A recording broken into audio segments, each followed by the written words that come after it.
yang perlu dikondisikan agar data aman dan lolos dari sebar data ke seluruh daftar kontak oleh oknum DC pinjol ilegal biadab itu, yaitu siapkan aplikasi Gmail, kontak, WA, dan aplikasi pinjol ilegalnya.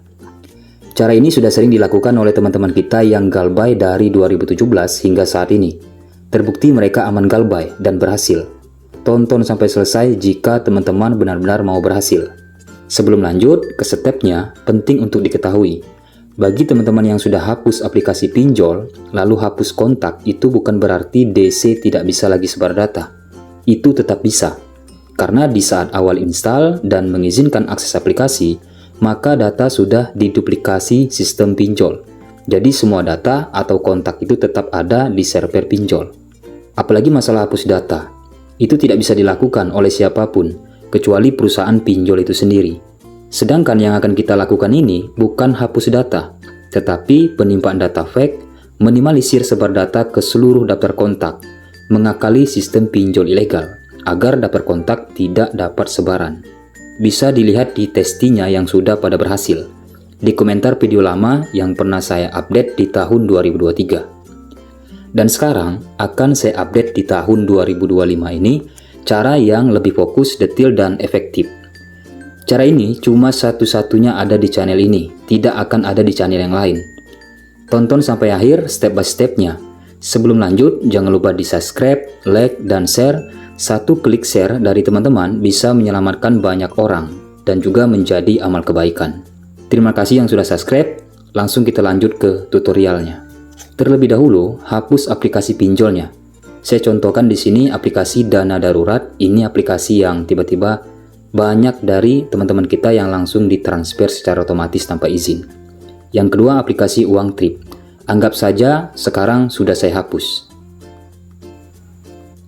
Step pertama, kondisikan email terlebih dahulu. Keluar dari email aslinya jika terdapat banyak file seperti nomor-nomor kontak ataupun koleksi foto. Buat email baru atas nama sendiri. Setelah itu, masuk ke email baru yang sudah dibuat. Selanjutnya, kondisikan aplikasi kontak. Salin dulu semua kontak real kalian kemanapun bebas, bisa ke kartu SIM lain.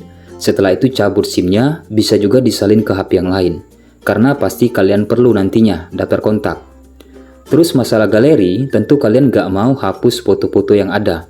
Bisa disalin juga ke HP yang lain atau ke memory card, bebas, itu terserah kalian. Setelah selesai tersalin semua, edit semua daftar kontak seperti yang saya lakukan ini. Nomornya saja, bukan namanya ya. Terserah diubah di bagian manapun bebas, mau tengah, di ujung, yang penting namanya jangan diubah. Lalu bagaimana jika daftar kontak saya banyak Bang Ergi? Ada ratusan, bahkan ribuan. Tenang, cukup ambil sekitar 200 saja. Dipilih yang paling sering berhubungan atau berkomunikasi. Baik nama dari kontak WA maupun kontak telepon, riwayat panggilan WA maupun telepon. Sisanya dihapus saja. Sisakan 200 kontak saja. Ingat, dipilih nama yang paling sering dihubungi. Jika daftar kontaknya sedikit, berarti yang ada saja diedit. Ini memang butuh kesabaran. Jika mau berhasil dan datanya aman, yang memang harus berkorban. Setelah itu, lanjut ke WA. Untuk WA-nya, di bagian setting pengaturan grup, jangan disetting semua orang bisa menambahkan. Tapi disetting ke kontak saja, atau kontak dikecualikan. Lalu tujuannya apa? Agar kemungkinan kecil, oknum DC akan membuat grup WA. Ya kalian pasti tahulah bagaimana ketika DC sudah membuat grup WA, dengan foto profil kalian yang isinya nomor DC dan kontak-kontak kalian yang punya WA. Terus di chat di grup diisi KTP dan wajah kalian, pasti rasanya malu. Ini sudah banyak yang ngalamin, bahkan di tahun 2025 masih bisa terjadi. Tujuannya memperkecil kemungkinan DC akan membuat grup WA ketika kalian tidak bisa ditambahkan. Untuk semua jenis media sosial bisa di-private saja untuk sementara.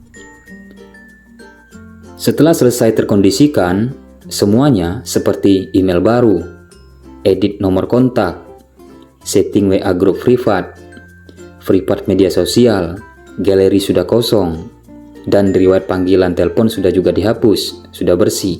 Setelah itu install kembali aplikasi pinjolnya dan izinkan kembali aksesnya.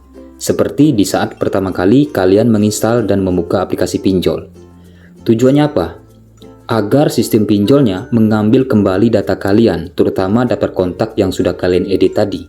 Sesuai nama-nama daftar kontak kalian, tetapi nomornya beda, sudah kalian edit. Biarkan seharian 24 jam, setelah itu hapus aplikasinya.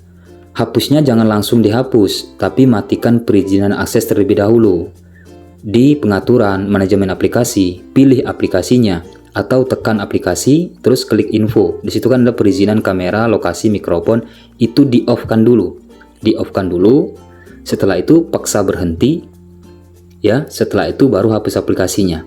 Mengapa seperti ini? Agar HP lebih aman, lebih terjaga, agar tidak ada virus yang tersisa atau sejenis malware yang berjalan di belakang handphone, meskipun aplikasinya sudah kalian hapus. Jadi sangat disarankan hapus secara manual seperti yang saya contohkan. Jadi tujuan dari cara ini kesimpulannya adalah mencari kesalahan sistem pinjol. Agar ketika sudah terjadi, oknum DC melakukan eksekusi sebar data ke semua kontak ataupun tempat kerja, rekan, keluarga, kerabat, maka akan tersebar ke kontak yang sudah kalian edit tadi, meskipun namanya sama. Cara ini adalah step pertama yang bisa teman-teman lakukan sendiri. Namun jika mau lebih akurat lagi dan dijamin berhasil, bisa lanjut ke step 2. Tapi ini tidak saya publish. Step kedua ini saya yang kerjakan, seperti teman-teman lain yang sudah saya bantu.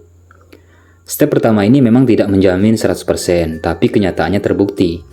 Sudah banyak yang berhasil, bahkan ribuan orang dari tahun 2017. Hingga saat ini, ya mereka lakukan sendiri. Jika masih ragu, bisa hubungi saya untuk bantuan lebih lanjut. Jika dirasa kurang mengerti, belum mengerti, silakan tinggalkan komentar. Baik yang sudah berhasil maupun yang belum berhasil, silakan. Saya akan jawab satu persatu.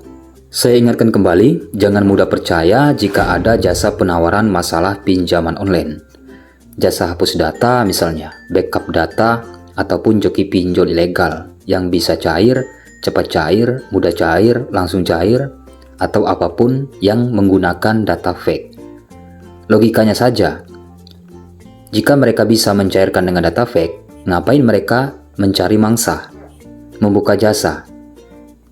Lebih baik mereka ajuin sebanyak mungkin jika bisa cair dengan menggunakan data fake. Logikanya seperti itu. Karena sudah dipastikan itu scam. Akun oknum tersebut pasti kebanyakan palsu, seperti kebanyakan yang menyebar di TikTok. Bahkan juga ada di media sosial yang lainnya, seperti Instagram, ada yang mengiklankan. Orangnya kalian tidak kenal, tidak punya media sosial yang jelas, tidak ada wajahnya, maka itu dipastikan scam. Banyak terjadi setelah transfer pertama dengan alasan mereka biaya admin, setelah itu minta kembali dengan alasan mengirim surat resmi OJK, dengan alasan bisa menghapus hutang di pinjol legal. Itu nggak ada. Ya, ketika kalian tidak transfer, maka kalian akan diblokir. Banyak yang mengadu ke saya bahwa terjadi modus-modus seperti ini. Tidak ada seorang pun yang bisa menghapus hutang di pinjol legal itu kecuali perusahaan pinjol itu sendiri. Semoga berhasil, jangan lupa di subscribe. Saya doakan selamat semua dan lolos dari sebar data. Like dan share. Satu share kalian bisa menyelamatkan teman-teman atau saudara-saudara yang lagi terjerat pinjol ilegal. Dan mereka nggak mau juga daftar kontak-kontaknya diteror oleh DC pinjol ilegal. Nantikan updatean video bermanfaat berikutnya. Terima kasih.